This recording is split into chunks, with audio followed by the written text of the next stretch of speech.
What's up, everybody? What's up? What's up? Welcome to the live. We are live in a few different places. My name is Crystal Chanel. I am here with you with my homegirl, Renauda. How you doing? I'm doing good. How you doing? I'm doing good. I'm doing good. I'm trying to figure out, honestly, I want to make sure I get this share going right away. And if you could hear me, do me a favor and share it as well. We are live on Adrian's page, Adrian Wright on Facebook. Let's make sure we get this shared. We're also live in Black Portland and on Black Portland, the group and the page, and Black Portland's YouTube. Yes. So I see we're almost at a dozen people, guys. We just want to give you an opportunity to share. We're going to get started here in about 30 seconds, but we want to make sure as many people as possible can see this. So make sure you're sharing this video. Share it to your friends, timelines, put it in their inbox. Cinematics. Let them know. Let them know we're here. Okay, I finally got it shared. How you doing? I'm excited. I'm hype on this Sunday. It's a good time to be here. For those of you meeting me for the first time, I'm one half of this dynamic hosting team tonight. We're celebrating Black women and their influence in Black Portland, and I think in Portland in general, because the sisters are doing big things. Renauda, how are you doing? And talk to me about the impact that you're having, because you're hosting today, but you also doing your thing. I am doing well. Things I have going on. I am a poet in the other part of my life. So I am working on a book. I am at the Mingle Lounge with 2 Cents open mic on Fridays. Coming back this Friday, 7 to 9. I will be there. You should be too. I have my partners that I work with. Just on, getting my name out there, being more seen with the with the whole poetry thing and podcasting and whatnot. 2 Cent is an open mic. It's also a podcast that I've been on a few times. Guest hosted on that as well. And Hello. Major focus right now is getting this book together and getting it out. Look, I'm going to be in the building on Friday, the Mingle Lounge, guys. Make sure if you can hear our voice that you get out there and support. All the creatives will be in the building. The world is opening back up. And as the world opens up, we want to make sure that we don't neglect the opportunity to celebrate Black women who are doing amazing things here in Portland. So we might as well just start to bring up our panelists. Before we do that, shout out to Adrian. We got to shout out Adrian and Black Portland in general for putting this together and having us. Giving us a platform. Absolutely. And so they hand selected some incredible panelists for today, and we might as well get started. First up, coming to the virtual stage. Y'all make some noise from your home for Lakeitha Elliot. She's in the building. You guys know she's responsible for a lot of community engagement, resource sharing, really connecting Black folks with all the opportunities out here. She is a part of the Portland African American Leadership Forum. And really, she is synonymous with just getting folks activated here in the community, whether it's in nonprofit circles or political spheres. Lakeitha Elliot, how you doing? Lakeitha Elliot, how you doing? I'm doing well. How are y'all? Good. Good to see y'all. Did we miss anything? Anything you want to say before we bring up the rest of the panelists? I think just the POLF, as I used to do the work at POLF. We used to do leadership development. It doesn't exist anymore, but used to coordinate a leadership development program through POLF. That's what's up. Yep. Welcome to the stage. Welcome. Thank you. Renauda, you want to keep us going? Oh, I thought you was introducing the. Okay, hold on. Hold on. I was not ready for that. Next we have Miss Paula Byrd. She is a native of Chicago. She graduated at Portland State University with a bachelor's in arts and completed a master's in public administration with a concentration in nonprofit management at the University of Illinois. She joined the board of youth. That's y.o.u.th.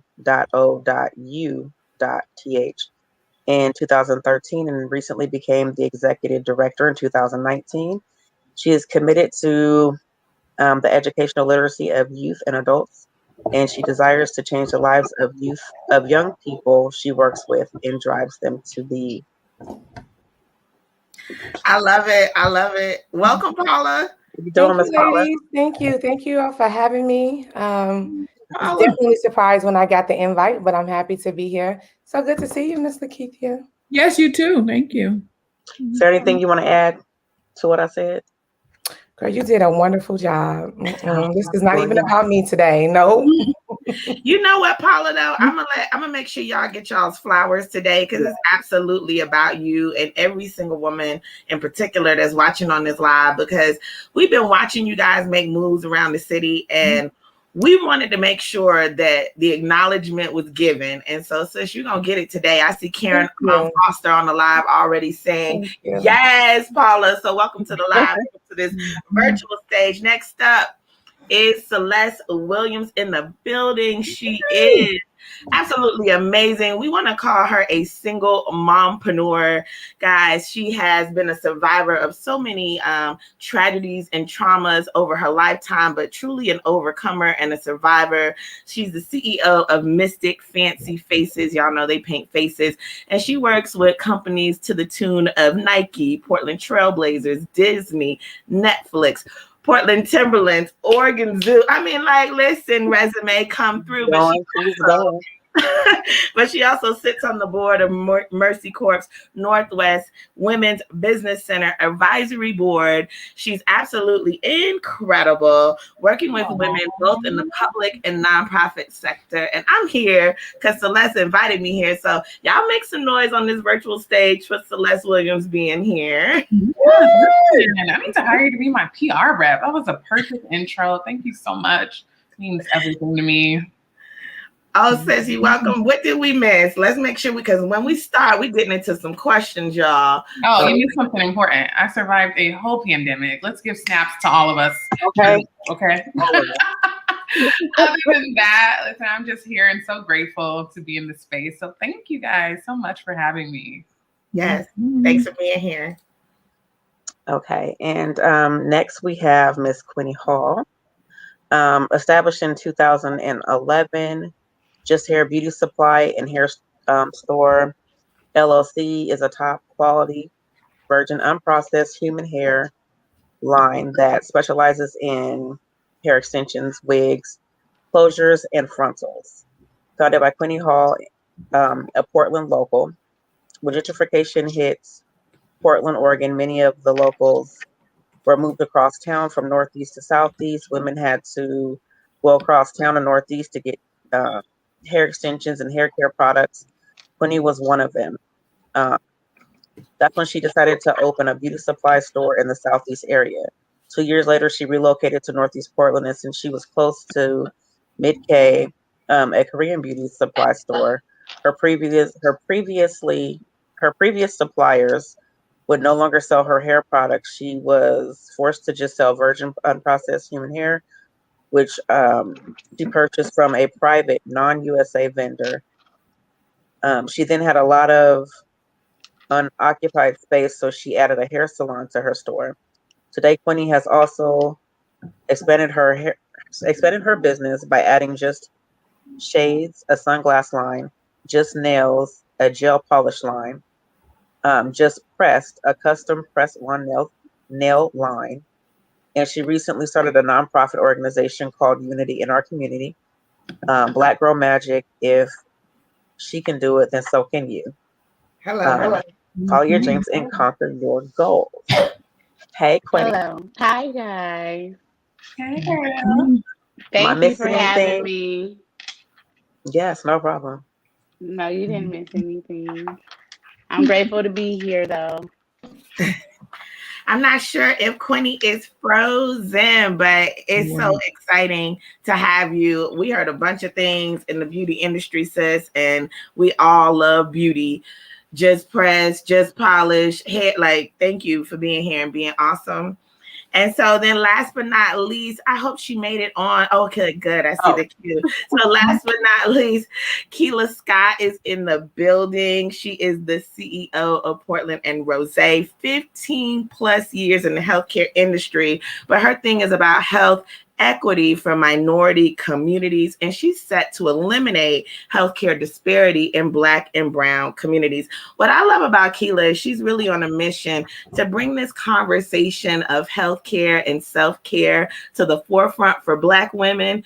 We need this conversation more than ever. So a round of applause for my friend, entrepreneur, sister, mother, queen, Kilaa Scott in the building. Hi, everybody. I'm so happy. How you doing? All you guys. Hey, Miss Lakeitha. How you All right, doing? darling. Good to see you. All right, ladies, y'all, welcome. We wanted to get the intros out of the way just to let people know that you guys are amazing and worthy of the conversation so that we could kind of dive right into it. Renauda and I, we were talking and we realized there's some conversations that only sisters can have, only Black women of your caliber can have. So we didn't want to script this, so nobody got any questions ahead of time. We kind of wanted to just be really candid, not so much as catch you off guard, but just come from the heart. There's a few people listening in, so let's get into it.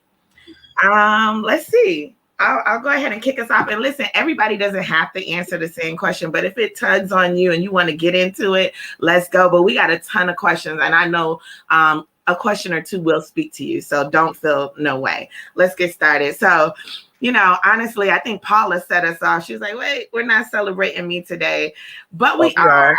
We are. We are.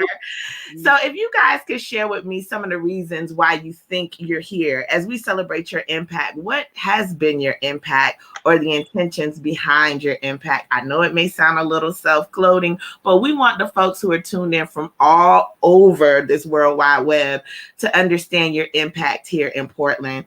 Anybody want to take it away? I'll start just because I have a quick one. But so how this came to fruition, I don't really want to give credit where credit is due, because I know there is a narrative that's often associated with Black men that they don't support us. So I really want to give a shout out to Adrian, because we were having a meeting and we were kind of talking about like, oh, what could the next life be? If you know me, I'm all about Black owned business. So I was like, ooh, we should do a business one. And he's like, wait, isn't it Women's History Month? How about we highlight Black women in our community? So this is a product of his genius. So I just wanted to kind of put that out. And that's why I'm here, because I was in the meeting. And he's like, yeah, I absolutely want to loop you in. So Adrian, I know you're the man behind the scenes today, but thank you so much for just creating space for us. It is so, so needed in this time. So thank you. And also shout out to Daryl. I know he's his partner in crime. He helps as well. So thank you, Mr. Daryl. Okay, can I just say that you did not answer the question though, ma'am? That's why I'm here. Yes, I was thinking That's why I'm here. I was waiting. I was like, okay, flowers to them, but back to you, sis. now if you would please answer the question. So just to reiterate, you want to know what is my impact on Portland, which is the reason why I'm actually here, correct? Mm-hmm. Yes. Okay. So me personally, as being a Portland native, I've seen, you know, good, the bad, the ugly. And I am really, I'm not this like super activist person, but I really try to do activism in my own way. And to me, that starts with the people around me. So I'm always trying to plug people with opportunities, figure out where I can help people connect dots. I know people know me as the marketer, but I'm really passionate about economics in our own communities. So I really, long story short, definitely last year was the year that I was like, you know what, skip whatever anybody has to say. I'm going to show up and be seen, because there's people that I need to kind of open the door for, that I can't afford to be quiet and not, step up and do the things that I'm called to do. So since I've been doing that, I never want to take credit for anybody's success. I could be the catalyst, but that person has to put in the work, right? But I definitely strive, especially for Black women, because sometimes we don't show up for each other enough, to try to figure out how can I help the next person up, or what can I do to really support this person. So feel like that's why I'm here. And even if it's a little impact, a little is better than nothing. So I'm here for that. Yeah, Thank we you. needed to hear that. Yeah. Hey, I love it. Let's hear from one other person on that particular question because we got some good stuff coming. So I don't know, Miss Lakeitha, did you want to jump in? Like I've been in virtual spaces with you before. People know your name, they know your work. Talk to me about your impact, and do you even realize you're making an impact like this? I mean, I think I see the impact in different places in different ways. And so, but again, it's not something kind of like Celeste said, it's not something I, talk about or brag on. But when I see policies move forward or see people, benefiting from policies that I've worked on, when I see people who went through my leadership development program, like really winning and doing the work, like I definitely see the impact. And in a lot of ways, there's some credit for me, but then like Celeste said, being from Portland, being from this place of I grew up in a Black community that looked out for me. And so growing up, my mom was on drugs. Both of my parents were on drugs. And so, but I grew up in this Black community that supported me and engaged and looked out for me. And so my only response is to give that back to, to the same community that gave that kind of thing to me. And recognizing all of the things I'm hearing, like Kilaa talking about health, health is connected to school, is connected to our economic development, is connected to, what happens in schools. And so doing the work in PTA, doing the work in the legislature, all of that stuff is connected. But yeah, like I said, I'm just doing what I've seen done in my community and giving back. And like I said, trying to connect people to, there's kind of a running joke that I'm related to everybody in Portland. And so I have a cousin that can handle anything, anything for you. But I also have, when there's an opportunity and I know someone who would be good for it, or who needs to know about it, I make sure I connect those folks and do that. Yeah. And so quick, I just want to give a quick shout out to Lakeitha. So we know each other. She is the literal first person who ever offered to help me when I was, a real struggling single mom, y'all. Super, I don't even want to get into it. I might start crying. But she is the first person that was like, hey, if you need me to watch your baby while you go to work, bring her. She did not say, of course I paid her when I could, but it wasn't about money. She just genuinely wanted to support and show up. So it's stuff like that really helps the community. Not saying we all got to watch each other's babies, y'all, but you get what I'm saying. We do. They're all our kids. And so we do got to look, when we thank you. I love you so much. I love you too. Thank you. Oh, I love that. I got good proud of you already. Watching from the beginning to, and I'm like, I want to be like you when I grow up. Renauda, what you think? Let's keep it rolling. Okay, so our next question is, what sort of gems would you give to young Black women, young girls who coming up behind you, maybe in your lane or a parallel one, or just in general in life, on how to get from where they are and where they're trying to be, whether that's where you are, somewhere similar. And I don't mean the cookie cutter, news anchor answer. You know what I'm saying? What would you really tell them, between you and them, if nobody else was in the room? Kind of advice, kind of gems you would give to them. Whoever. Well, can I go? Yes. Because I don't know. You guys said I was froze, so I don't know if you. Oh, now we can see you. Yeah, we can hear you now. Okay, so I just recently did a press-on nail class, a press-on 101. I had young girls, and I was teaching them press-on 101. So with that information that I installed in them, it was during quarantine, and I let them know that you can use your creativity to make you money. By doing press-ons, you don't have to go to school for that.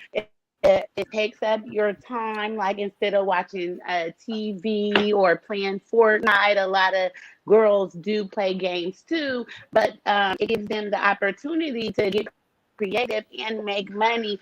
I let them know, even if when you go to college, this can always be your side hustle. I taught them entrepreneurship, how to market, how to express their feelings through creativity. You know, it's more than working for someone. I mean, kudos if you have a career, that's good, but you can also be an entrepreneur and work your. We might be losing Quinny a little bit.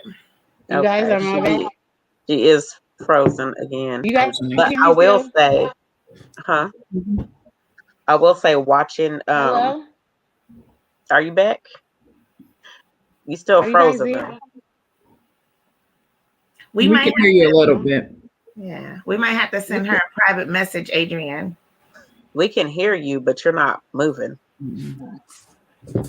But so I'll say this though, watching Quinine hustle, even if you don't have anything that you think you might want to sell or whatever, you'll be like, it'll make you want to get up and do something. But this hustle ain't no joke. I love that. I love it. I have a couple of gems that I would like to share. A couple of things, you know, I have a daughter who is 17, right? So these are things that I share with her, her friends, or anytime I'm in the room with young women in our community. But two things that I would speak to. One thing is about blinders, and it really ties to staying focused. Jamie Ivine talked about when horses race, they race with their blinders on, so that way they don't look to their left or look to their right, because if they do, they'll trip and fall and lose the race. So it's really important for these young ladies to make sure that they stay focused on whatever it is that they are trying to do. It's so easy to compare ourselves, and we do that as well as grown women. You know, we see what other people are doing, and the moment that we start to compare ourselves to other people, that's when we trip and fall and we stumble, we slow down our own momentum. And that really goes into the next gem that I'm going to talk about, which is our destination. Bishop T.D. Jakes talks about our destination is already predetermined in life, right? So if your destination is already predetermined, it's about what you do along the way. And so those are the two things that I would like to drop, is the gem about blinders. Make sure you stay focused on your own race. And then two, your destiny is predetermined. You're going to get there, but make sure along the way, you are dropping jewels along the way. You are fellowshipping with other Black women or women in general along the way. And I'm not even going to go there because I'm going to start preaching, but those are the two things that I would like to, to drop today. Listen, it's Sunday, girl. You better preach up in here. And we got a few comments saying good conversation. So ladies, feel free. I love it. I love when you bring your full self to the question, laser focus. We're in a time where there's so many distractions, and I think I needed to hear that just as much as the next generation. I'm gonna go into the next question. Can I just respond a little bit with what Kilaa said? Is like don't believe the hype of what they tell you about Black women and not supporting each other and showing up for each other, because we do and always have. Like, there's no way we made it through slavery, Jim Crow, like all this stuff, and not showing up and supporting and looking out for each other. And so, like, there's this false narrative often that Black women don't get along and they don't work together. And like, I see it every day. I see us every day, supporting each other, showing up for each other. Like, and so we have to not I remember some women like, oh yeah, Black women are too catty, or I don't have women friends, or like, and it's like, no, you don't believe that hype. Get you some women friends, get you some Black women friends who are going to support you. Well, because we the ones, we show up for each other the most and the best and always have. And so, like I said, when we're talking to our young people, like, don't let them overhear those conversations where they're talking about Black women fighting all the time, or Black women can't get along. And it's like, that's just not the truth. And if we keep repeating it, folks start believing it. And that, and that's true, because I feel like, and it also, it's a maturity thing too, right? You need to learn when it's time for certain ones. I guess I'll drop a gem real quick. Mm-hmm. That whole, as you're elevating through your life and going through your path, everybody can't come with you. And right. when you continue to drag people with you that are not supposed to be with you on this, even if they come back later, there may be a portion where they're not supposed to be with you.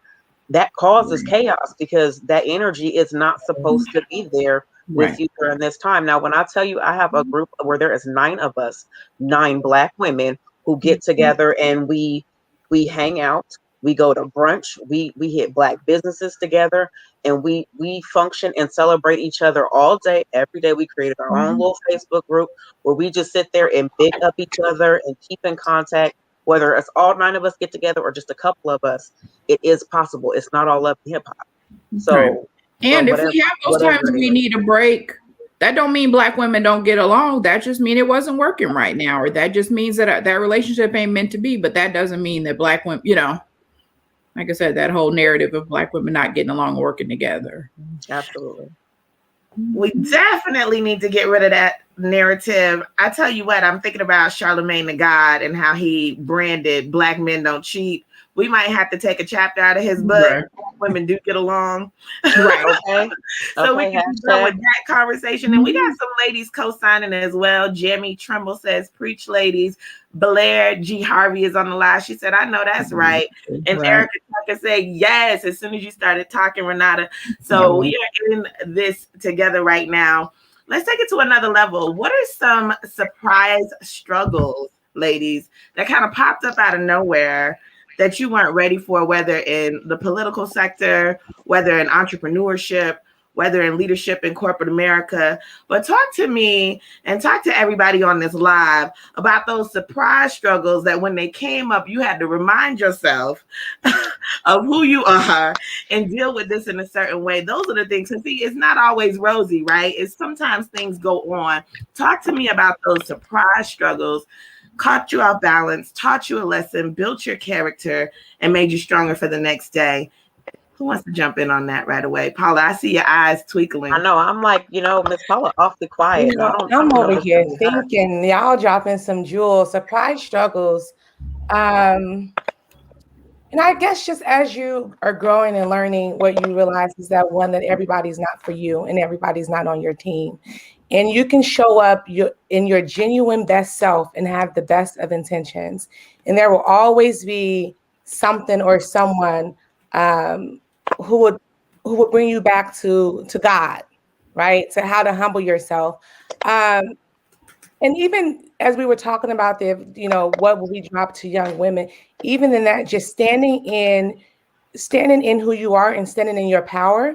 I think that's important for all women, especially Black women, to know, to realize, and to recognize, especially when you're living in a place like Portland where we don't all look alike. And there's microaggressions that hit you both at work, sometimes in your neighborhood, sometimes in your church, right? But just remembering who you are and whose you are and standing in that power. And when things get tough and when things get rocky, go back to your sisterhood. Go back to your Gale girlfriends. I'm reading this book. This lady was talking about the importance of having your Gale girlfriends, right? Being that good girlfriend who's going to be there when you're crying at 2:00 in the morning or rejoicing with you at 5:00 in the afternoon. Just making sure you have that solid group of Gale girlfriends to help support you and lift you up. I like that, Paula. Anybody else want to jump in on that? And ladies, feel comfortable if you want to piggyback off of something that Paula said and you want to kind of elaborate on that. There's so much space to do that. We just wanted to make sure you weren't too scripted. Anybody else want to jump in on that? Surprise struggles came out of nowhere, threw you off a little bit? I will. My surprise struggle was COVID. I mean, not being able to work, and I had 2 sets of rent and bills. I was like, oh, whoa.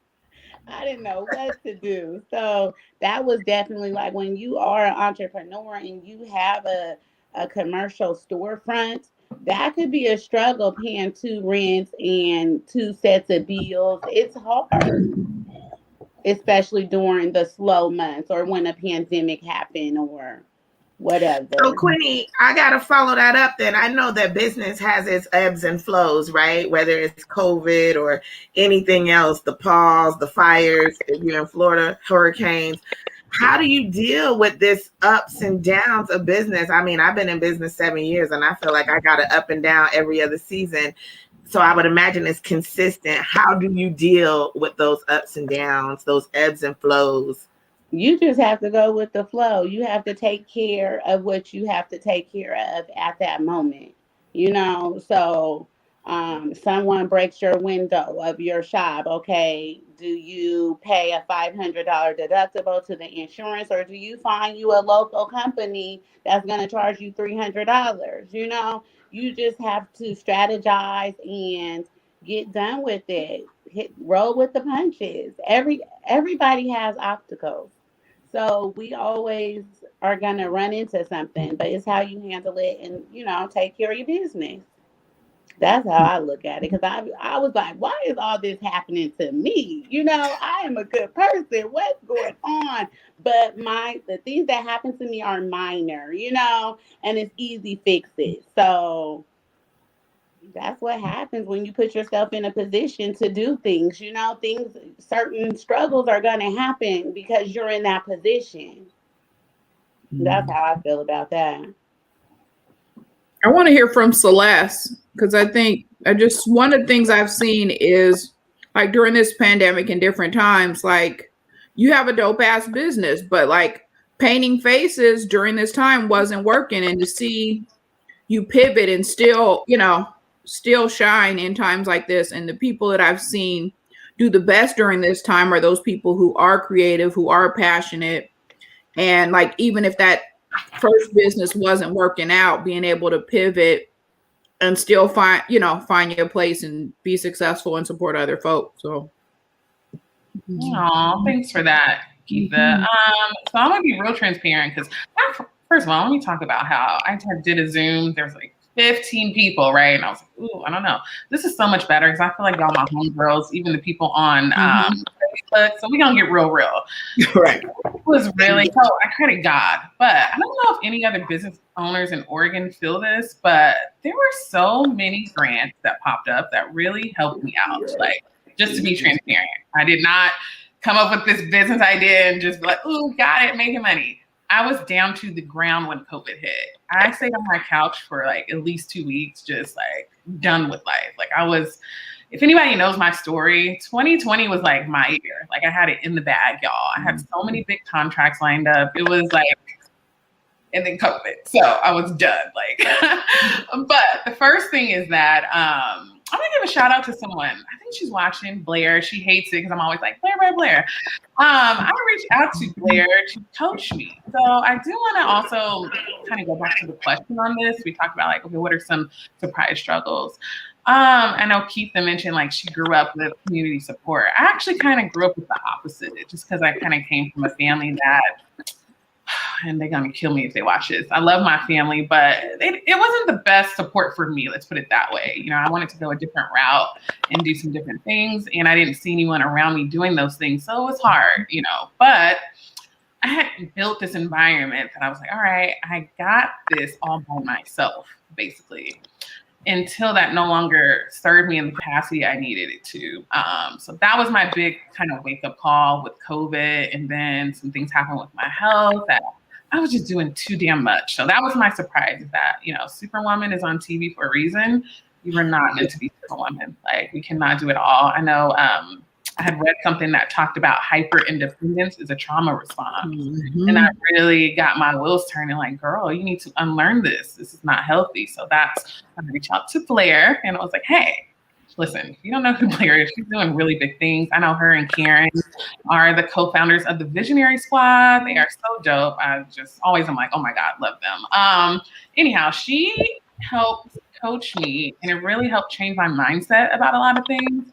Because I called her when I was in a crisis. I was like, oh, COVID, I don't know what to do. Like, you gotta help me.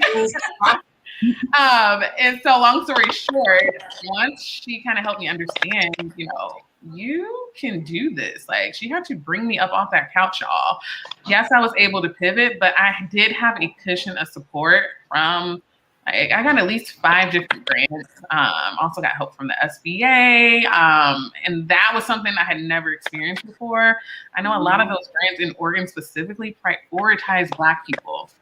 I would never, ever have thought that would happen. And so, to all the powers that be, us small business owners really appreciate you. But I think Quinine kind of hit it right on the head. You got to have grit, and you got to have tenacity.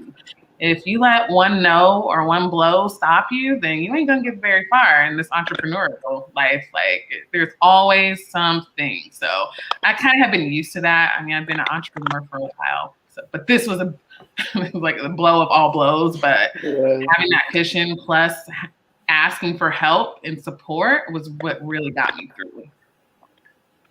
Love it. Renauda, how you feeling over there? We are celebrating Women's History Month, ladies. We are trying to understand the impact, how important it is. How do we keep this thing going? So Renauda, I know you have some more questions, as do I. So what's next for these ladies? I do. So I have, and this is like, if you can answer on both sides, right? The good and the bad of it. But what is it like being a Black woman, a successful Black woman that is seen? So, like there's a difference. You could be successful and you can be under the radar or whatever, but a lot of y'all are kind of like in the forefronts. Like we on Blazer Game, big screens, and we in Salem and all over the place. You want hair, you get it here, like all these things, right? So, I guess what are the pros and the cons of being a successful Black woman that is seen? And I really kind of want to hear from each of you because you're each in a different position on it. So, whoever would like to go first. Have you been talking to my therapist? Because me and my therapist been talking about this. Maybe. No, I'm kidding. Well, since I started talking, I will answer this question. For me, it has been, y'all, this has been a year. This has been a year. And it's been a very unexpected and surprisingly good year for me. Thank God, right? And I give all the honor to the Creator, because if it was not for God, I was able to quit my full-time job in the middle of a pandemic, right? But also with that comes responsibility to not only the community, but to myself, right? Because the community has entrusted me, has noticed me enough. They trust me to tutor their kids during the week. They trust me. The board has trusted me to run a nonprofit. And it could be a double-edged sword at times, because I am not one for the forefront. I like coordinating in the background. I don't want to say I like playing small, because I don't think that I'm playing small. I think that I have my talents and speak to me helping coordinate in the background, right? But I've been pushed out of my comfort zone, and it's been terrifying, but it has been amazing at the same time. And for someone who is not from Portland, I am not a Portland native. I am from Chicago. And I'm going to say this real quick, and I always see the controversy, right, in Black Portland about the natives versus the transplants. But let me tell y'all, if y'all come to Portland and do the work, there wouldn't even be a conversation. Come in and find your place. Don't try to take nobody else's place. Don't try to take nobody else's idea. Come in and find your place. I came back to Portland, Oregon with a master's degree and worked part-time at the Boys and Girls Club for $12.50 an hour. And my mama thought I was crazy. She said, Paula, you have all this education. I said, but Mom, the community doesn't know me, and they're not going to allow me to do the work that I want to do if they don't trust me. So I went and I started on the ground level. And I thank God for that experience, because I've met so many beautiful people. And those experiences have allowed me to sit right here today in front of y'all having this conversation. So, you thank God for the blessings and you roll with it. And we don't get to play ourselves in the background when God say the assignment is bigger. If it's a bigger assignment, you better step into that. I can't cry until ask God why I'm not eating if God is giving me opportunities. But I'm like, no, God, no, I'm not ready. Girl, you better get ready or get left. So I'm ready. So have you been talking to God about me then too? Because that's where I'm at. Because I like the background too, and lately it's been like, I'm like, no, but wait, I want to be, but not, and it's no, you can't choose. You take it all or you want to leave it all. Right. Can I piggyback off of what she just said? Because that just really moved me in my spirit. Because when you are called to serve, you are called to serve, and there's no way around it. You just got to buckle up and double down. For me to answer the question, I as well kind of played it safe in the background. My husband is a Portland legend. My husband is Cool Nuts, and if you're from Portland, come to Portland, everybody know who Cool Nuts is. So as his wife, being that he is an entrepreneur, he's in the forefront. We have children. I always just really kind of played it quiet in the forefront, right? But a lot of people never knew that I had this 15-year career in the healthcare industry. I have, this is my second business that I have, and I mean, I've had people come to me, it's like, oh, I just thought you were just a stay-at-home wife. But, but, I never put myself out there like that. It was always very important for me to still serve, even in that corporate space. Anybody who has ever worked in the corporate world, there's these guardrails. You walk this very narrow path because you have to fit into a culture that's not necessarily who you are, right? And so for me, I've had this passion that was burning inside of me, especially as I started to see the data around healthcare inequities and disparities impacting Black people, and particularly Black women. And I couldn't sleep at night. I was just like, you know what? This ain't right. And I have to do something about it. So then I started to serve my community. I'm on the board, one of the board of directors at North by Northeast Community Health Center, which is one of the only health clinics in Oregon that focuses on Black health and Black health outcomes. So as I started to serve on the board, and then I started to, pull in those corporate resources and make sure that we made those connections of community partners, the more that the voice inside of me got louder, and the more that I started to speak up. And so God has called me to serve. This is the work that I'm going to do around health equity, and I'm not going nowhere. We're going to make a change in our community, and I need the help from all of y'all sisters on this line. If you ain't on here, we need your support too. Ooh, I love it. I got to tell you, there's a lot of commentary coming in from Facebook. Jamie Trimmel said, Paula, you are telling her story. Karen Foster, shout out to the Visionary Squad, says, moving in purpose, on purpose, is always going to lead you to greater. And she also came back and said, Paula, what a word. So they are here for it today. We got a lot of heart emojis. Y'all keep the comments going. These ladies need this as we celebrate women's impact. And we put them on forefront, on the 4th Street, on Front Street, talking about the stuff that they usually do behind the scenes. Y'all keep these comments coming. Who else wants to jump in on that question? Amazing question, Renauda. Ladies. I know you said we all need to respond. I really resonate with what all y'all said about kind of liking to play in the background because it's comfortable.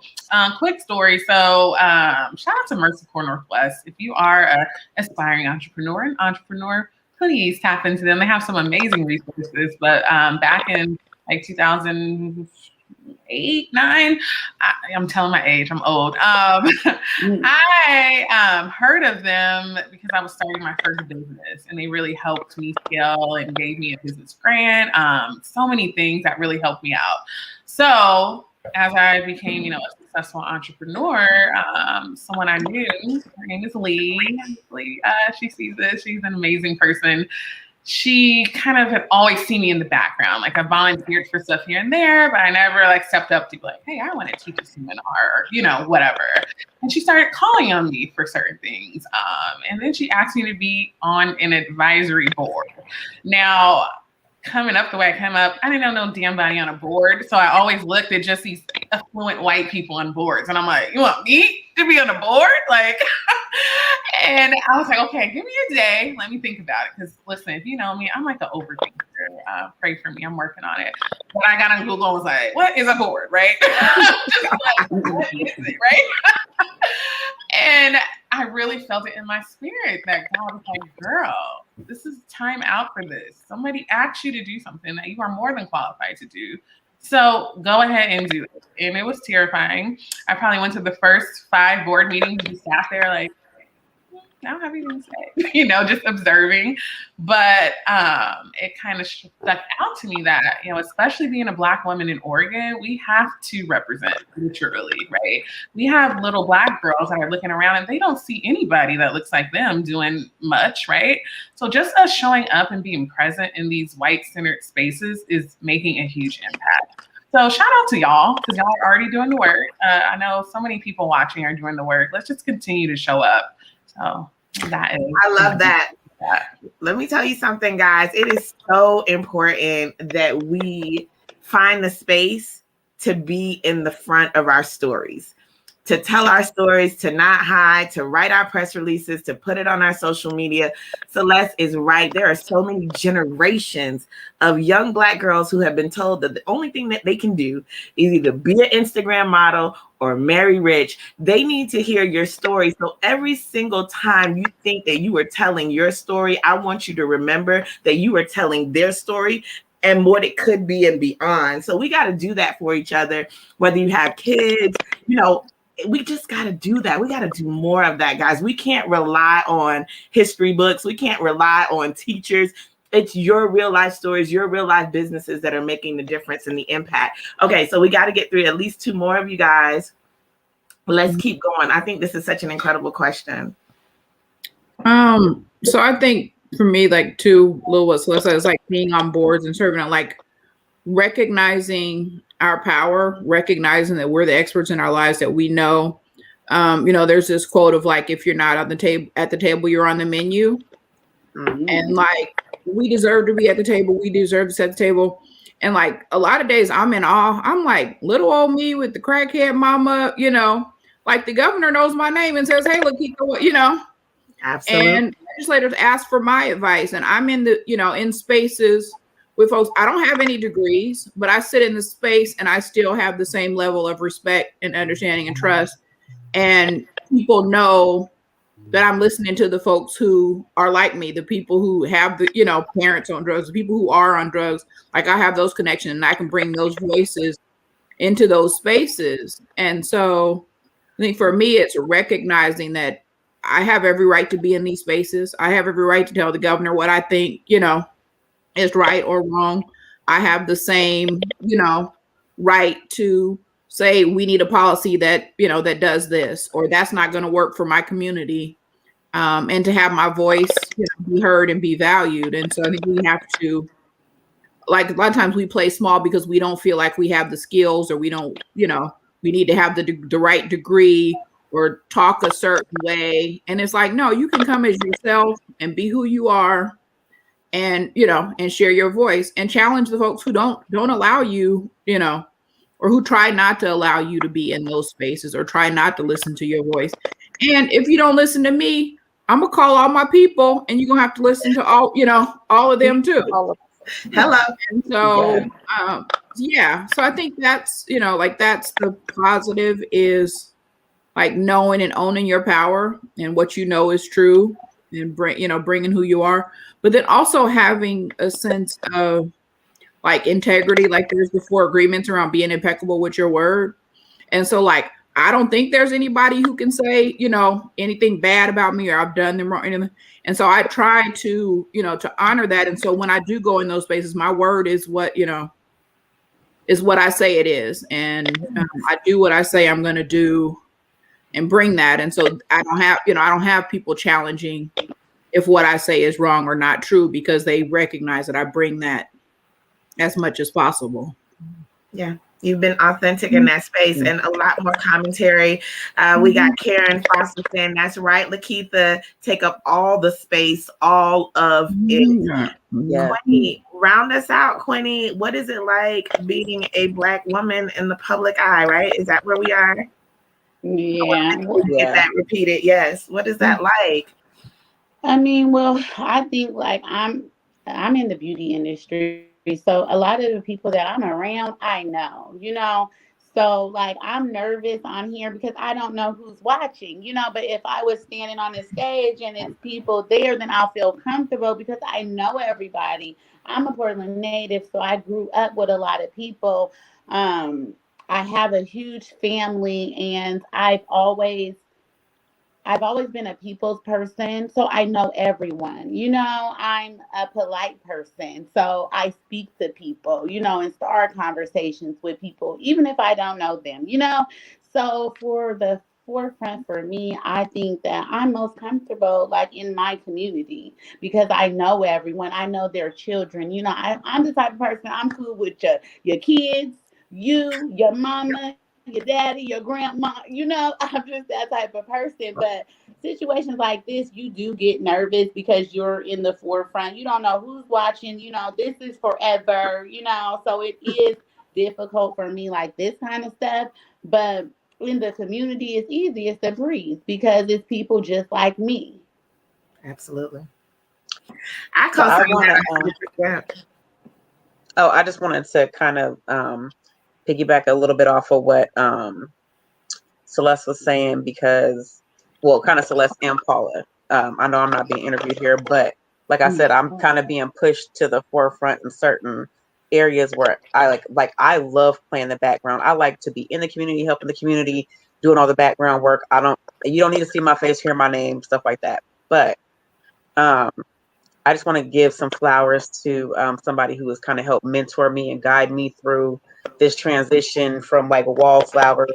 Let me pass my message through somebody to just speaking instead of standing unapologetically in self. And that is, which I'm sure a few of y'all at least know her as Miss Marietta Calvin-Wells, who is a parent and child development coordinator at SEI.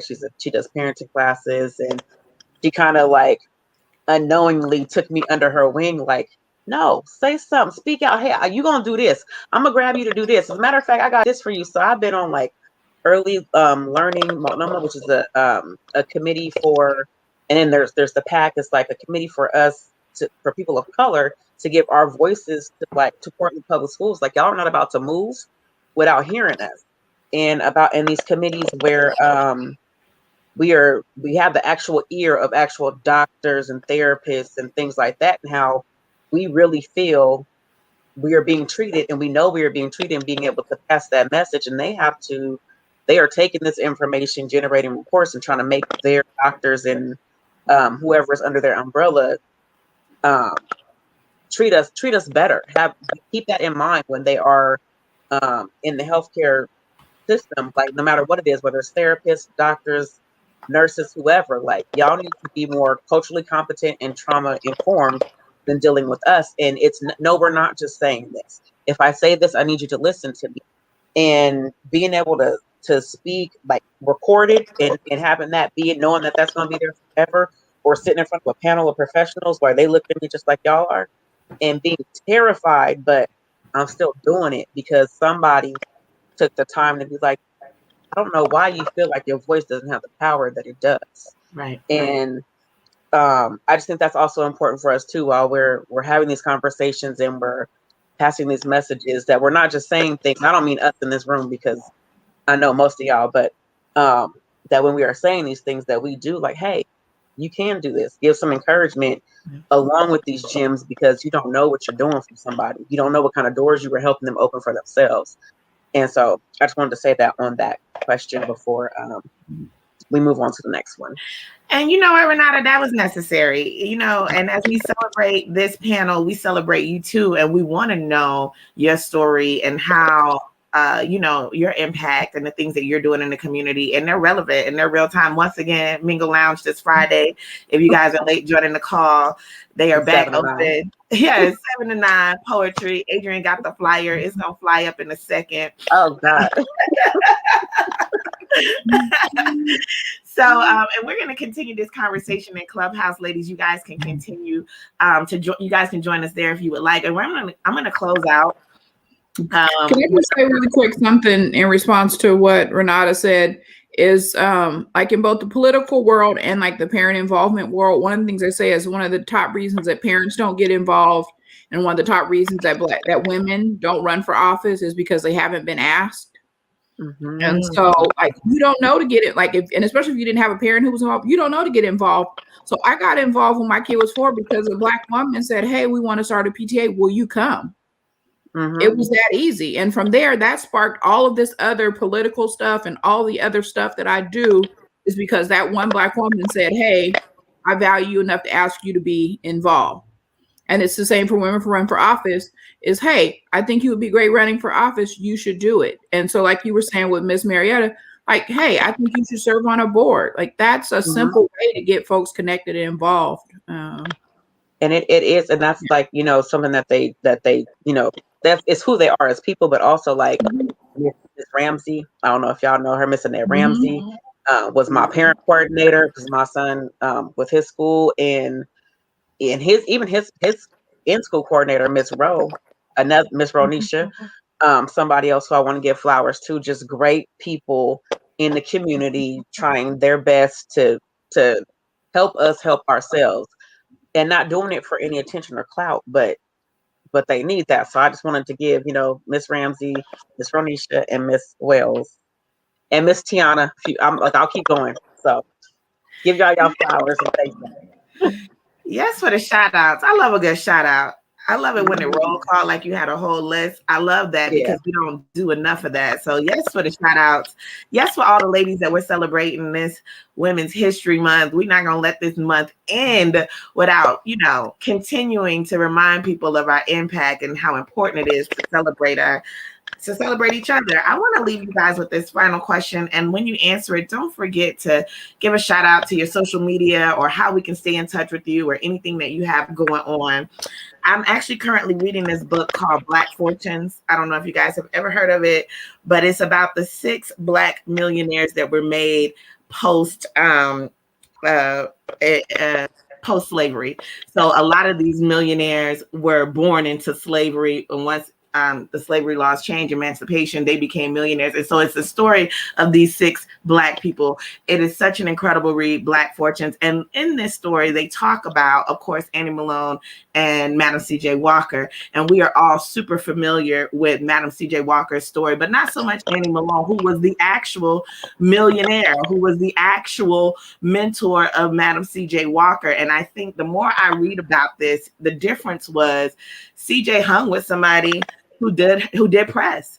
CJ was all about being in the media. She was all about telling her story. And today in 2021, we need to know what her house looked like. We needed to know that she built the theater. We needed to know that she had hundreds of employees. We needed to know that she was traveling from city to city, opening up new markets and beginning this billion-dollar industry. We needed to know that there were sisters there. Annie Malone, as amazing as she was, one of the first Black female millionaires in that industry. Her story today is not as relevant and as powerful as Madam C.J. Walker. So if I can leave you ladies with anything, is don't forget to tell your story. It is your story to tell, not anybody else's. Your impact truly matters here. And that's the book that I'm reading. So as you close out, if you could share with us what you're reading so I can get some gems, everybody that's on this call, what book are you currently reading? And then how can we keep up with you and stay in touch with you ladies after this call? And we can start with you, Lakeitha. We could just go in order, Lakeitha. So I just finished the new Sister Soldier book. Which Life After Death, which I know like it has some mixed reviews and it was hard for me to get into, but it's actually if people who know me, I'm a book collector. Like I have over 1,500 books just in my house. Like I love just sitting and looking at my books. And so I had a hard time reading during the quarantine. Like it was hard. I could pick up something and read a couple pages and I just couldn't.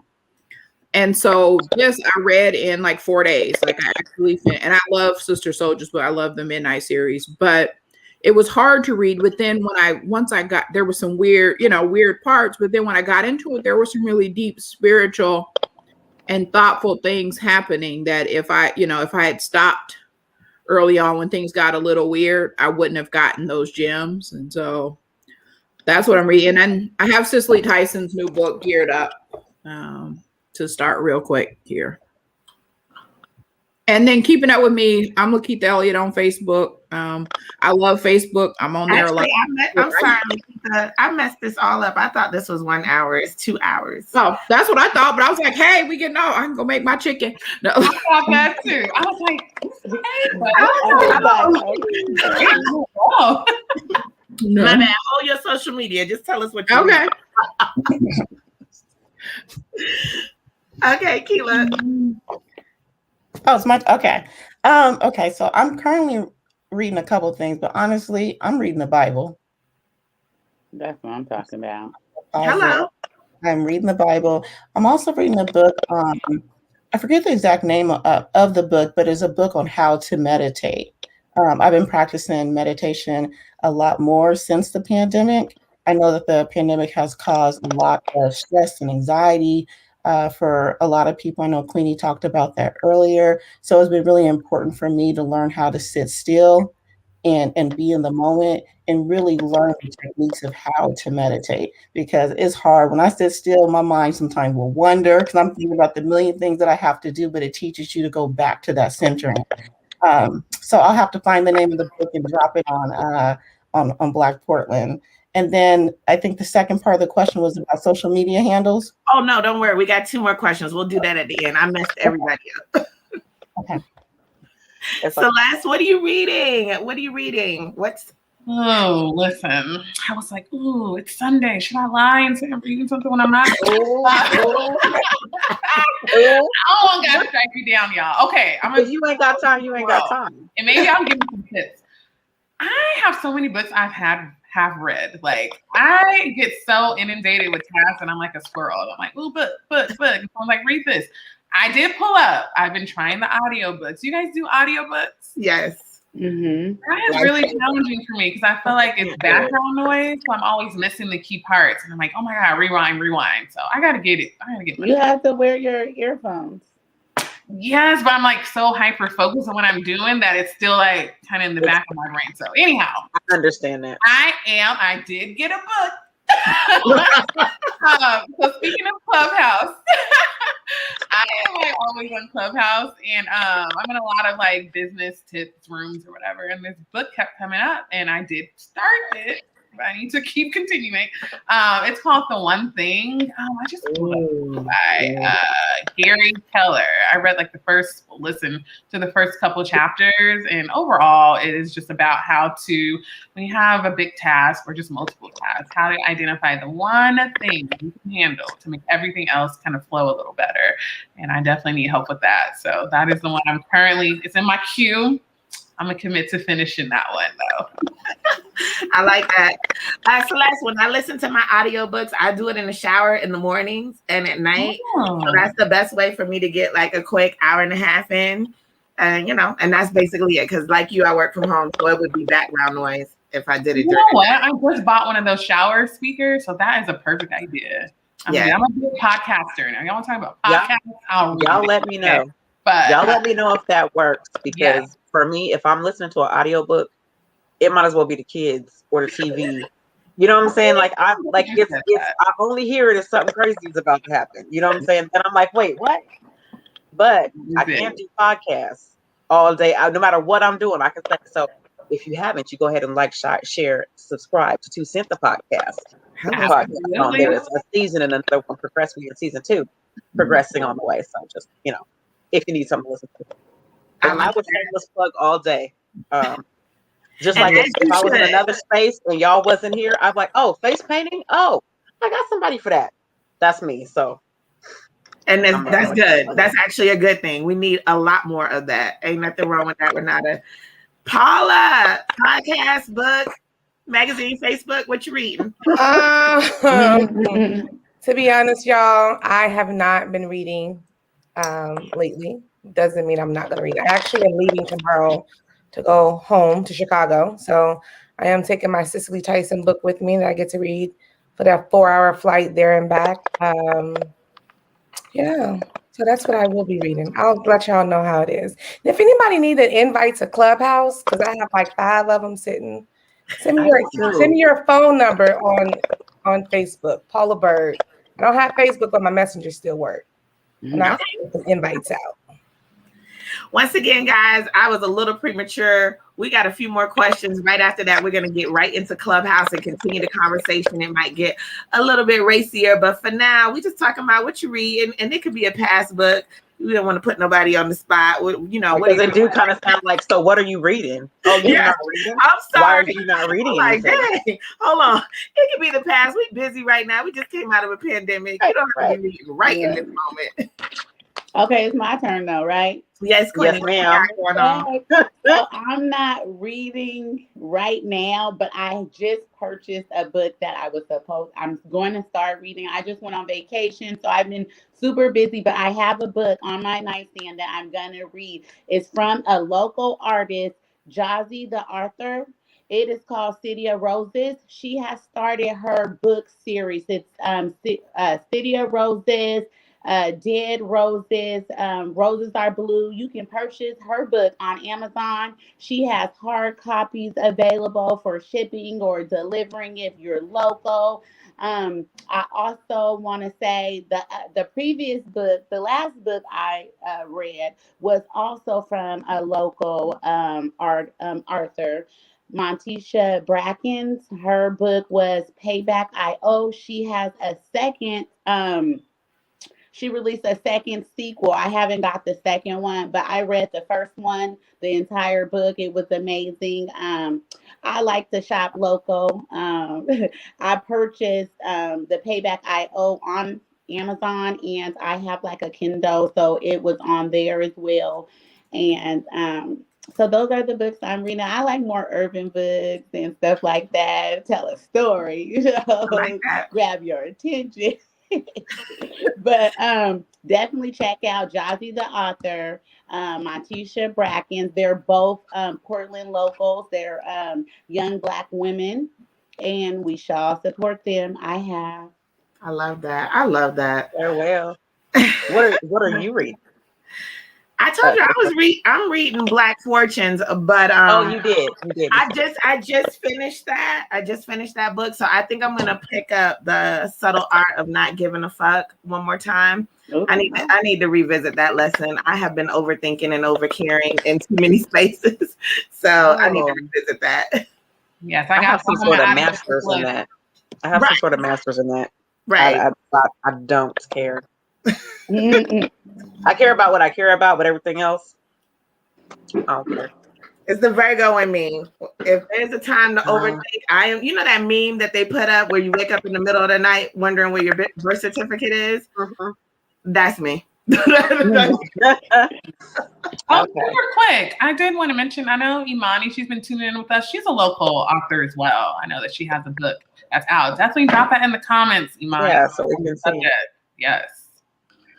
And then Nikki Brown said, I'm never reading because I'm so busy reading children's books. So shout out to you, Nikki.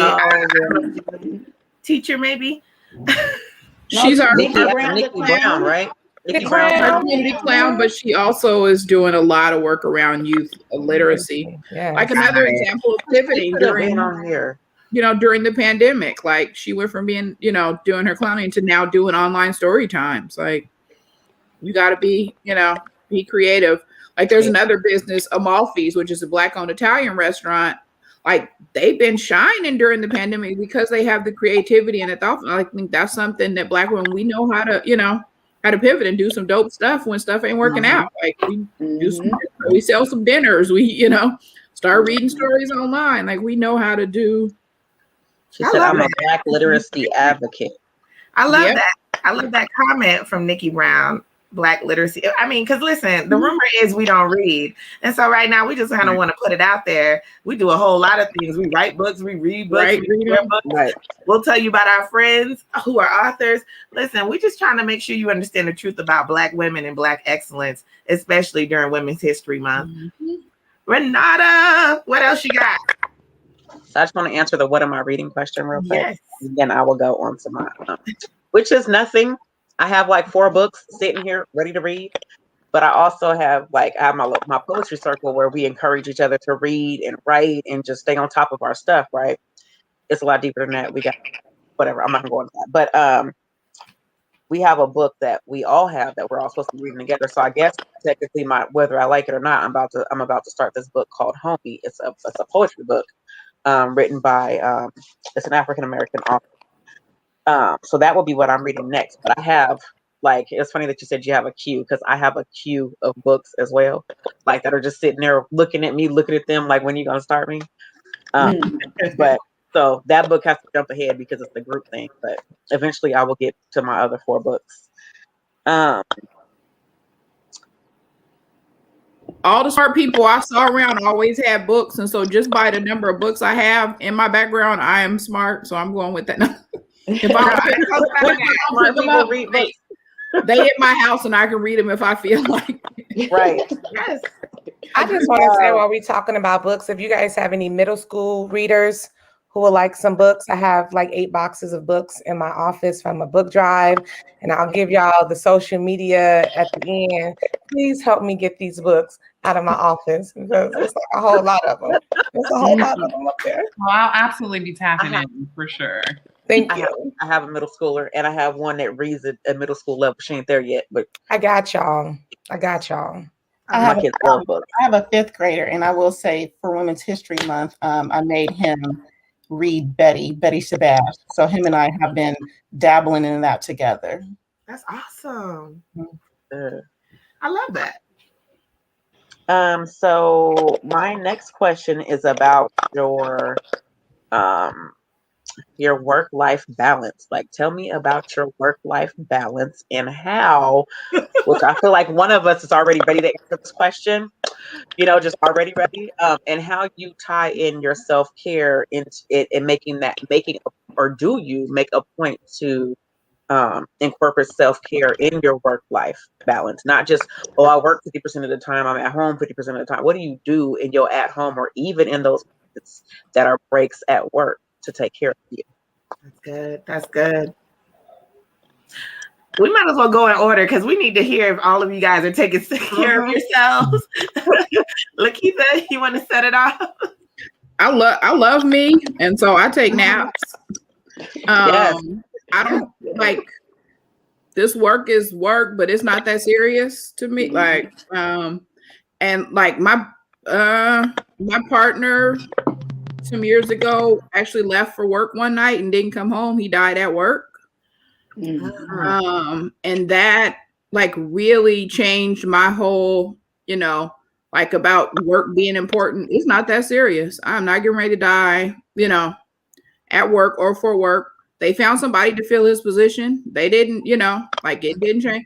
And so like, if I die tomorrow, if I'm sick, they gonna figure something out. Ain't nothing that I got to do at work that's serious that I'm willing to risk my life or health for. I follow the nap ministry. I like to lay down. I like to play with the grandbaby. I go, right. That kind of stuff. I'm not getting ready to do like, it's just not that serious. And ain't no amount of money worth, me being stressed out. I'm also easygoing, just calm person. I don't do drama or arguing or stress, none of that stuff. So, yeah, it's not hard for me. I don't, like I said, none of that work is that serious. I love that answer. Princess Tavares is on. She says naps is important. They recharge you. Mm-hmm. She also asked about our book list. If I'm not mistaken, Princess, are you an author? I feel like I've seen you in Fort Lauderdale and that you do write. And then we got Nap Ministry. Come on from Amani. On Instagram, follow them. And they're like, your ancestor toiled and worked hard, so you can lay your ass down now. Hello. I love that answer. I love that answer. We're gonna let Kilaa end it because I know she probably has an incredible answer. I was gonna say she need to go last. Yeah. So maybe we should go to Celeste.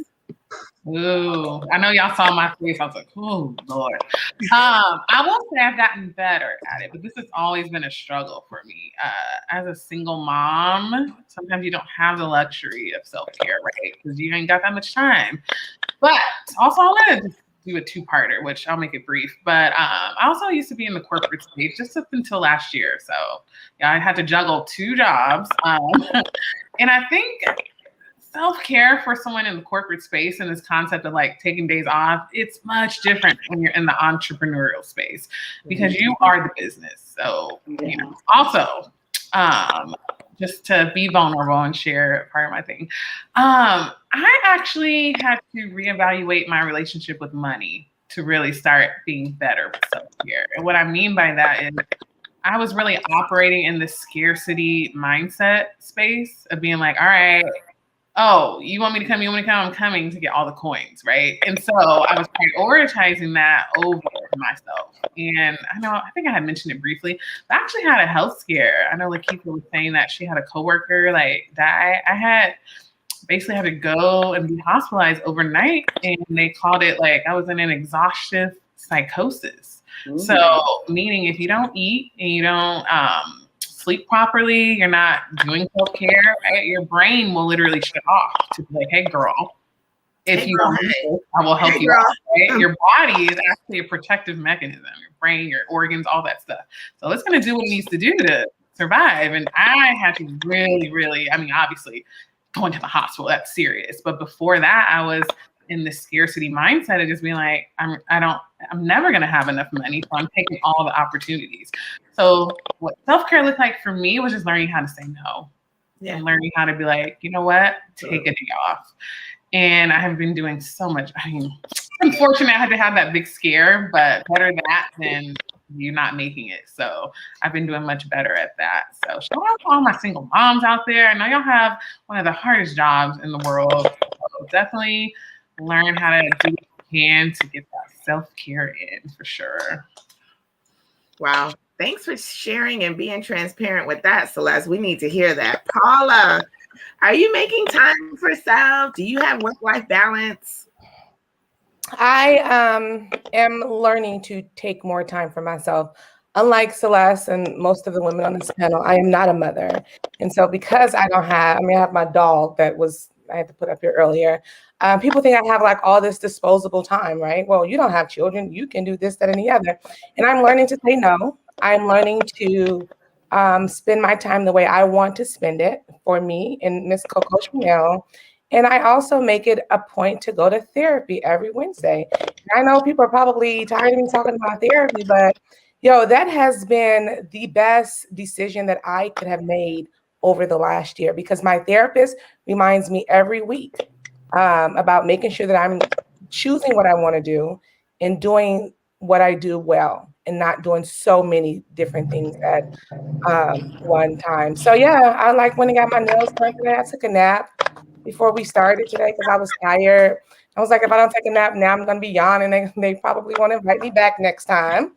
So I took a nap, and I'm learning it's okay to take a nap at 4:00. It's fine. I'm gonna still go to bed at night, and I'm going to see my family this week. So, yeah. I love it. I love it. I love it. Oh my goodness. I just love your personality. You're so energetic, but are you taking care of self, or are you on your feet all day? What are you doing? I get my rest. I get my rest, okay? I'm going to take care of myself. I'm going to go to sleep and get my rest because I'm always so busy. Like from the time I wake up to the time I lay down, because I am an entrepreneur. So I always be like, some of my clients call me at like 12 o'clock and I'm like, I'm on my way, So it's like I do my own nails, I get my hair done, I get my lashes done, I get pedicures, and stuff like that. And I get my rest. I eat healthy, even if I do fast food, I choose the healthier choices right of fast food, so self-care, I get my rest, and I have to take care of my business because my bills ain't gonna get paid if I'm not taking care of that. So with my self-care, I just sleep, because other than that, my life is really easy. I don't work a job where I got to do heavy lifting or anything is smooth and sailing. So I'm not doing any hard labor. So it's cool for me. And I've been doing it so long, so I'm used to it's normal, I love it. Somebody the hair, just hand it to them in the bag. That's it. So before Kilaa goes, I was just gonna say, one of the things I've been reading too is like we talk about self-care like it's just about you and only you, but like in our culture especially, it's more about community care. And so like, how are you connecting with the people who bring you joy and getting the love and like connection, like that kind of stuff. And like, that's what I see, as Kilaa talks about, is like, how are you sharing that in the community and supporting each other, showing up? Like, we're just not those individualistic people. So self-care sounds selfish in a lot of ways, but it's a lot more about how are you, showing your community, who are the people you're connected to, like the love and that kind of stuff. And like not letting negative people in your space, and like all of that stuff is self-care too. It's not just the, go get a pedicure and get a massage. Like that's important too, but like who are you surrounding yourself with and that kind of stuff for us in our culture. And Amani, I'm sorry, Amani Muhammad. I'm not sure if that's a guy. Shout out to that king for giving us so much love this entire program. But he wanted to remind us self-care is not selfish. That's his comment that just came in. Renauda, did you want to answer before Kilaa? So I think we both should answer before her, just so we don't subconsciously be like, oh yeah, I do that and I do that. Too. I do that. We're gonna be authentic and real in our so just like everybody else, when you are, I think all of us come from places where we enjoy helping people, right? It's part of who we are and why we are in the positions that we are in our life, the stations that we are, which comes with, in the last 2 years, I've learned to say no. But I had to learn to be able to say no consistently, right? So at first I was patting myself on the back because I could say no, which it's a step and it's progress. But then I was like, if I don't really have a reason other than I just don't really feel like it, I'm still going to say yes. And so that was the other part. That's the part that I'm working on now. If I don't want to do it, just because I don't want to do it, just because I'd rather lay here and watch one of these subscription programs or whatever, then that's what I'm going to do. Or because I have this sense of loyalty that sometimes is a detriment to myself. So I had to, that learning how to say no was deeper than just like I don't need a reason to say no anymore. Like at first it was, well, I can't because I don't have enough time in between this thing. And now it's just, I really don't want to. And I have free time, but it's time that I'm going to spend with me, whether it's reading, or get a pedicure, whether it's watching TV, taking a nap. I am team nap. I'll put my whole house to sleep. we all need to reset. Everybody go lay down. Everybody. If y'all was over here and the energy wasn't right, everybody need to lay down. You know what I'm saying? Like, I'm okay with that. We can all take a nap. There's room for everybody. My bed is big enough. I lay down, face that way. Turn the feet up. Everybody going to sleep. But between that and like journaling is a huge thing for me, right? Because for those who know me in person, like I'm a loving person, but I'm not a very emotional person, like out emotional.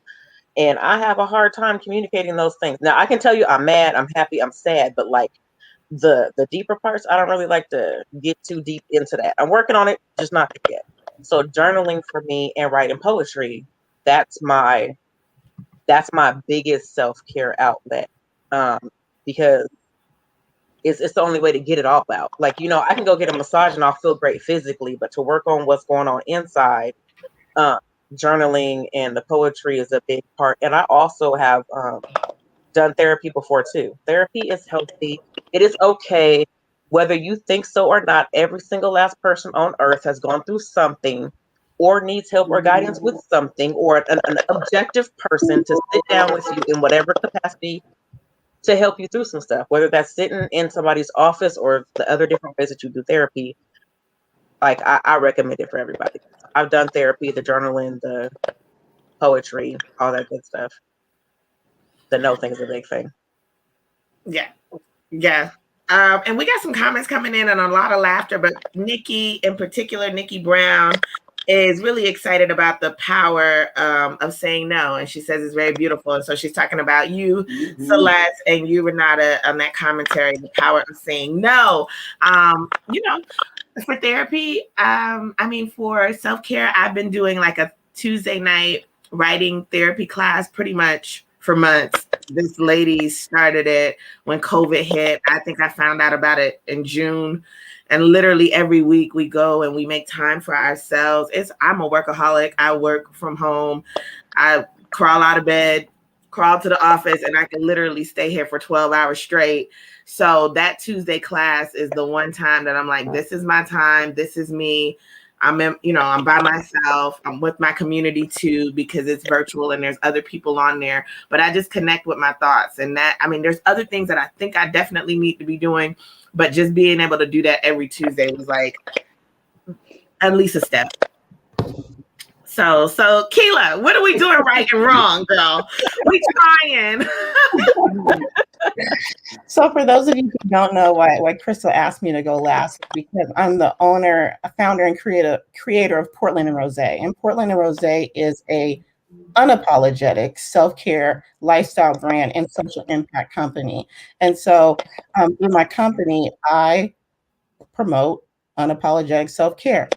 My products are all self-care inspired, and the work that I'm doing on health equity is coming from a self-care lens, right? And why I approach it from a self-care lens is because self-care is healthcare, and self-care is a preventative measure of healthcare, right? And so, a lot of times when people think about self-care, and I think someone mentioned that, they think of it as a luxury, or you have to spend money um, in order to partake in self-care, and that is just not true. All of you guys have mentioned things that don't have money associated with how you're caring for yourself, such as take a nap. It don't cost to take a nap. And so I just want to drop 5 gems around 5 dimensions of self-care. And here they are. And so it's so interesting that you guys actually talked about these dimensions without maybe knowing that it's a part of the dimensions of self-care. The first one is physical. And that physical piece is like your fitness and your sleep. Several of you mentioned sleep, taking a nap. That's an important key factor of self-care. The next piece is intellectual. We talked about reading, right, and journaling. That's part of that intellectual self-care, which involves your personal growth and your pursuit to learning and educating your mind. The third is social. Lakeitha touched on some of this earlier, and it's really critical what she talked about. Social self-care involves having a supportive network of people that you can turn to and uplift. Also that community, that's multidimensional, it goes back and forth. And it also, another component of that is setting boundaries. Several of you talked about the word no. There's so much power in the word no. And if you struggle with that word, you can simply say, no, thank you. I say that all the time, unapologetically. And then fourth is your spiritual, right? So that spiritual dimension of self-care is your beliefs, your values that help guide you through life. So whether that is, spiritual, whatever that looks like, that is the fourth dimension of self-care. And last but not least, it is your emotional. I know that someone talked about therapy on this call. That's a part of that emotional dimension of self-care and self-awareness, is being aware of your feelings and your emotion and how you're dealing with stress.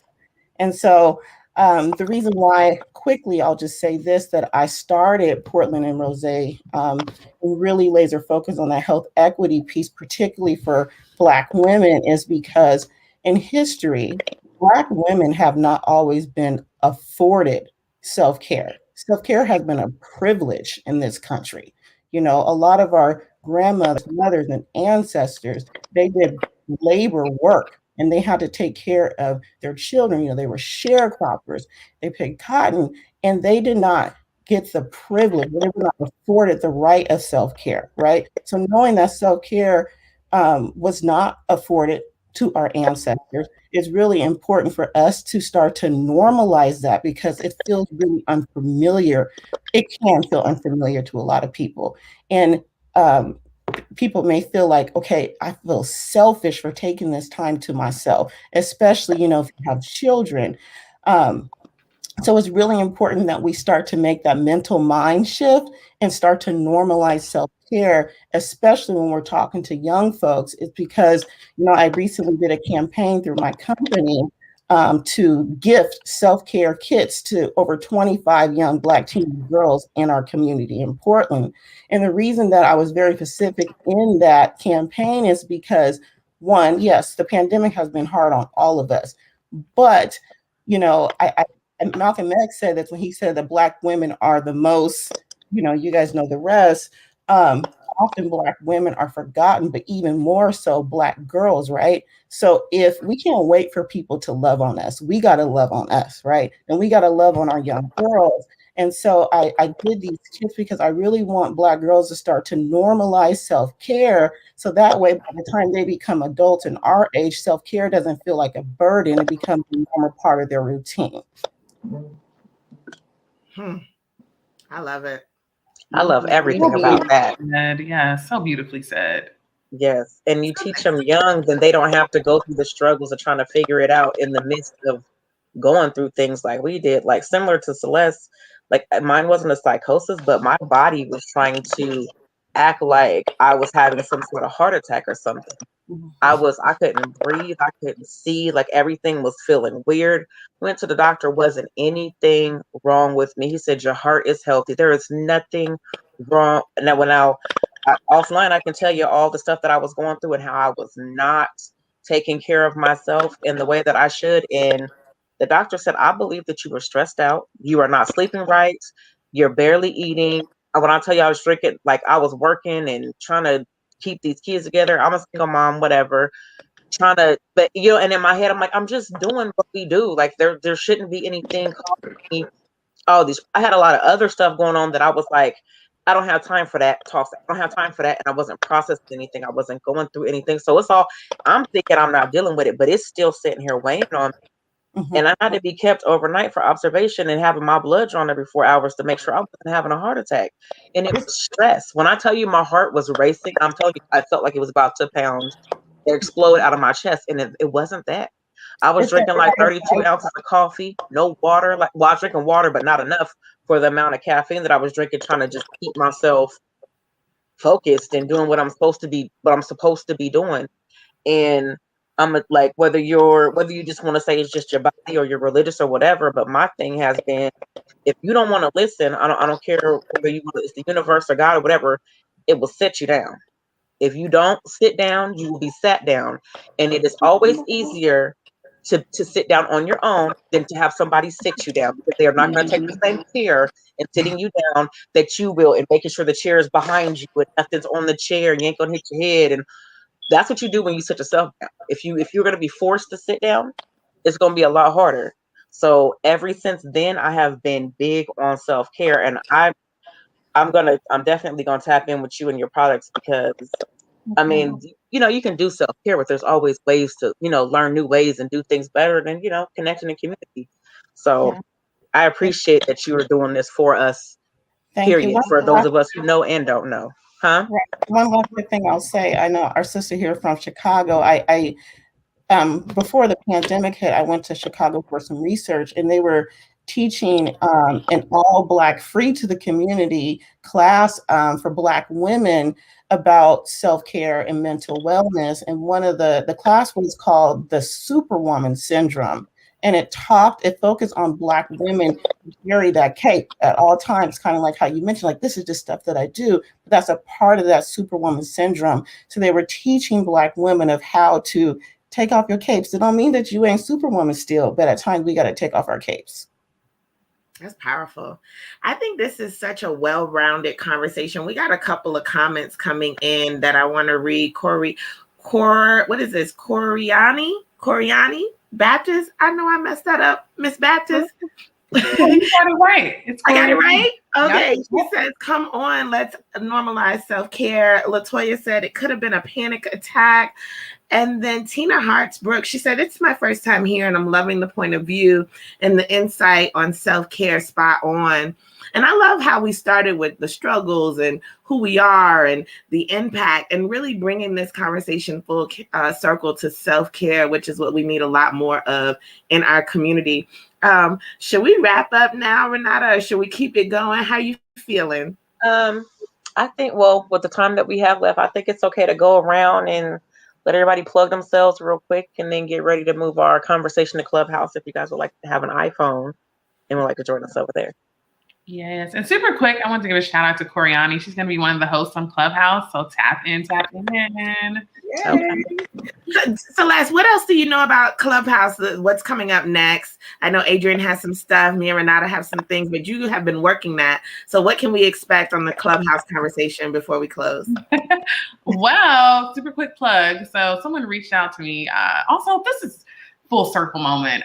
You know how I mentioned I had to reevaluate my relationship with money. Ever since I kind of took a step back and was like, all right, I'm not going to chase the bag. Let's see what happens.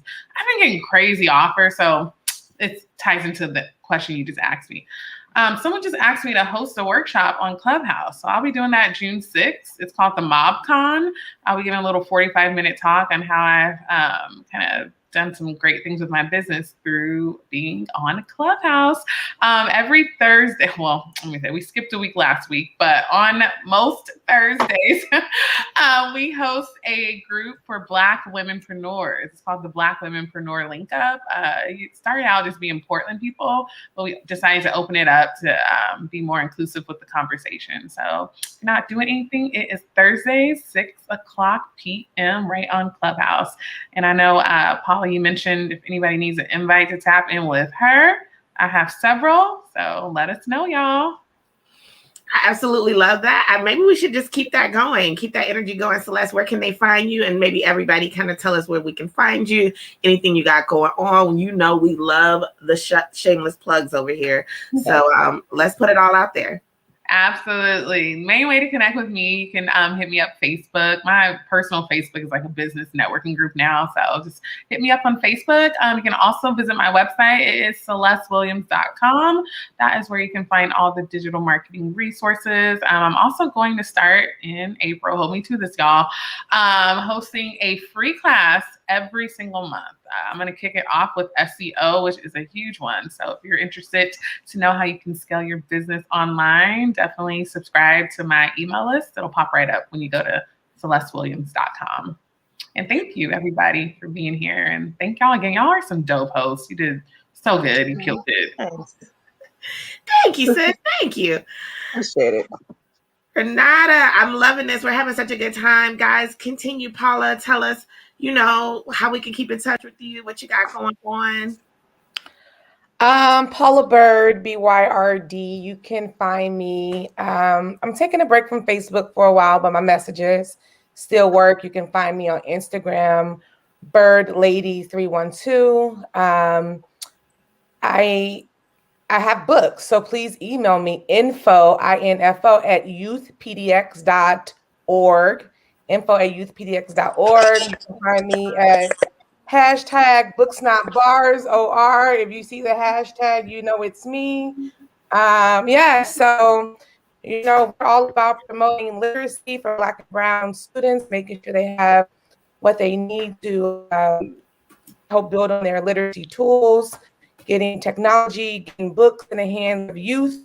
So if you have a student out there that is in need of something, hit me up.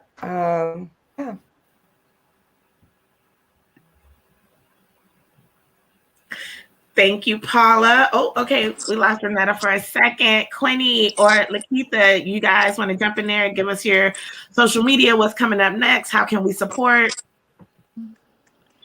So Lakeitha Elliot, I'm Lakeitha Elliot on Facebook, 2 L's and 2 T's. I love Facebook, so I'm there all the time. I love sharing. Like, I share resources. I share what policies are coming up. Just, you know, connections in the community and what's going on. One thing I would say is, as we're in here talking about Black women, is that Representative Bynum, who's our only Black woman in the legislature, is working on the Crown Act. And that's about us being able to wear our natural hair, you know, wherever we are. And so if you want some more information about that, let me know. It's also connected to in school. So we had an incident recently at Park Rose where a young woman had to cut her beads out to play volleyball. And it's like, we're in 2021 and we're still policing, you know, Black women and girls' hair. And so the Crown Act has been a national act, but here in Oregon, Rep. Bynum is leading the charge and there's some hearings coming up. And so if you want to share your story around, you know, your hair and natural hair in school or in the workplace, let me know and I can get you connected to being able to share there. Or if you ever want to, you know, just know what's going on in the legislature, hit me up or have ideas for policies or bills. We can work to see what we can make happen. All right. Thank you so much for being here. Thank you. Quinine. Okay, Quinine Hall on Facebook, Just Hair, Just Nails on Instagram. My address is 3511 Northeast MLK Jr., Cross Street MLK in Fremont. That's where my store is located. If you do, my page is open, so anybody can come to my page. I also always share Black-owned businesses, their flyers, their menus, whatever they post and want exposure for, I share that on my page. So we have to support each other at all times. So that's what we do. Quinine Hall on Facebook and Just Hair, Just Nails on Instagram. Thank you for having me. Yes. Super quick, Quinny. I don't know if you had shared about your vendor market that you've been doing. That's what I was unmuting to say. Like, how are you going to do this whole thing and not mention that you just had this whole Black vendor pop-up situation? Oh yeah, I had a pop-up shop last month, and it was several Black-owned businesses there. I'm doing another one in June. But there's also one called the Black Market Event. My friends, Faith Reeves and Tara Wilson, they throw one every other month. So pop-up shops are really big now because of the pandemic. So a lot of Black-owned businesses, they come together at one location with food, music, drinks, and then they have their products on the table so people can come and eat, drink, listen to music, and shop with local Black entrepreneurs. So I'll be posting a flyer soon. I posted in Black Portland for my pop-up shop. It was the Spring Bling. I'll be posting also in June for my pop-up that I'm having in there. I mean, in that month. So please stay tuned, you guys. I love it. Good energy. Kilaa? Okay, my shout outs or plugs, whatever you call it, are really quick. So before I say mine, I just want to really fast give Crystal her flowers. Crystal Chanel on this call, MOC. She is to me the female version of Clarence Avon. If you don't know who Clarence Avon is, go check out his documentary on Netflix. But he is the connector, and that is what she is. She knows how to bring people together, and she knows how to just plug people. I mean, and she does not, you know how some people be hating, don't want to share their resources and stuff like that. Not Crystal. She will connect you with who she needs to connect you with. So I just really wanted to give you a flowers queen and say thank you. Thank you, friend. Thank you. You're welcome. Yes. Amazing. Thanks, Chris. And my social media for my company, Portland and Rose, it's on Instagram. So it's Portland X Rose. And then my website is portlandxrose.com. And I got to tell you, a few people have been asking for the link. I got it wrong at first, but we got it now. So they are already over there shopping, sis. So this should be a lot of fun for you tonight. I love the support. I'm going to go ahead and plug too. So Renauda, you can close us out. Guys, I know I never said it, but I do marketing. I own a marketing company. And one of the ways that you can support me is really and truly by supporting my clients. So I just want to give a quick shout out to Royalty Spirits. If you guys can look up Royalty Spirits on Instagram, she's coming out with some hot stuff this summer. When I tell you, lay round for it. I got to say it how we say it down south, lay round for it. It is absolutely amazing. And shout out to Kitchen Killer. I'm not sure if you guys are familiar with her, but private chef here in Portland, works with a lot of celebrities and ball players. But what's really exciting for her right now is cooking locally for Portlanders, Oregonians. So she's at Capitol Bar. If you guys could go out there for brunch, for drinks or anything, check her out. Those are the things that make me really, really excited. And then, of course, Trey Renee has her show now on K2, and her story is incredible, leaving K2, coming back to K2. So the best way to support me is really to look at some of these amazing business owners here in Portland that have actually entrusted their brand with me.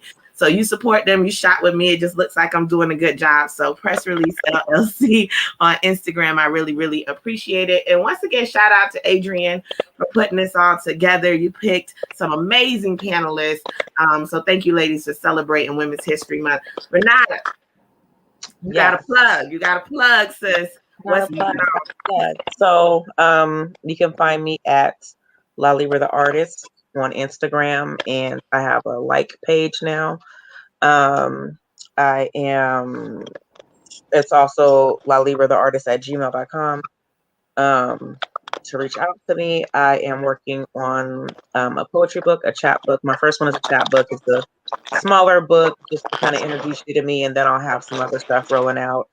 I do open mic at the Bingo Lounge downtown on Fridays. with 2 Cent the podcast, or what 2 Cent open mic. I'm sorry. The open mic is from 7 to 9, and then the bar is open until. Is that mine? Did you see that? The bar is open until 11. You can catch me on a few episodes of 2 Cent the podcast, like I mentioned earlier. 1 in the first season, 2 in the second season. It's a really good podcast. They say they have some great topics, some great conversations. It's a really good podcast. And that's basically what I got going on. I'll be dropping books and staying, visible wherever I can. But La Libre the Artist on all your social media platforms. And we will see you guys at Clubhouse. We'll see y'all at Clubhouse. Y'all jump over to Clubhouse once again. Thank you for being amazing Black women that we can celebrate. We are celebrating your impact right here in Portland, but because we're on the World Wide Web, we are celebrating your impact right now all across the world. So thank you for your time. Thank you for sharing this live, and continue to support Black Portland and the initiatives that they're going to be doing this entire year.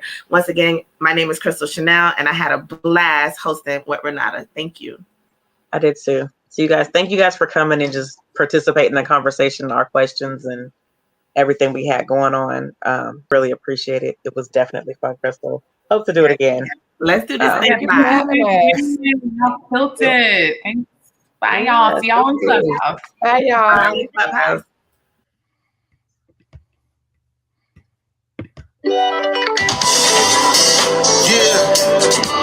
Be speak. Versatile. Once again, y'all know how we do. Classics. History. Give it to 'em now. Met this pretty lady named Faye. A little chocolate, huh? From Charlotte, over her sweet cake. Okay. Steady, serving all the sweet tea. That day we touched on just about everything. Our up and downs, trifling ways. Yeah, God loves us the same. Yes, sir. She tried to figure my sway. She said, "You're not from around this way." Something about the way it speaks really and I like your smile, it's so for sure. You must be from the Bay of LA. I said, "You know, Miss Baby, not the kind." Show some gratitude for my gratitude. We breathe that green, baby. We out here, the flyest kicks. 206. I don't know what people say, baby, but we up here, no doubt. I'm from here. We from here. Representing all the tasty seasonings, blended with all the mixes and everything in between. The water is so we so P. It's so Emerald City. To the Emerald City. Liquid sunshine, you can stop and stay all night. We from that northwest coast, Max Train to the Metro, Oaks Park to the Expo, swoosh, headquarters if you get close, might get a plug on the retros. Out here we're flipping and shot play, feels good in the hood on a hot day. Way before Starbucks had a latte, I had a posse on Mix-a-Lot's Broadway. Quincy and Jimmy did what you achieve, that jazz, that soul, we do it ease. We saw ACTBD, Stoudemire, Terrence, and Aaron go to the league. Just dialed 503 on the phone, we were born with rain in a summer zone. Twin cities like neighbors, Seahawks, Blazers, safe stay on that I-5 to the skyline, see the Space Needle on the road. Garfield and Jefferson know the code. Huskies and Ducks on overload. Yep. So we EVP all day. Yep. You know that love for the road gon' stay. Yep. Cause when you ain't from around our way, I can tell it, baby, don't let me say, oh, yeah. No doubt I'm from here. We from here. Representing all the tasty seasonings, blended with all the fixings and everything in between. You know what I mean? So P. I'm so P. It's so city. Every time we see you, you know that we got love for you. Born here, raised here, stay here. Let's go now. Let's go now. Let's go now. Like a Coke and a smile. But come and visit in the summer though.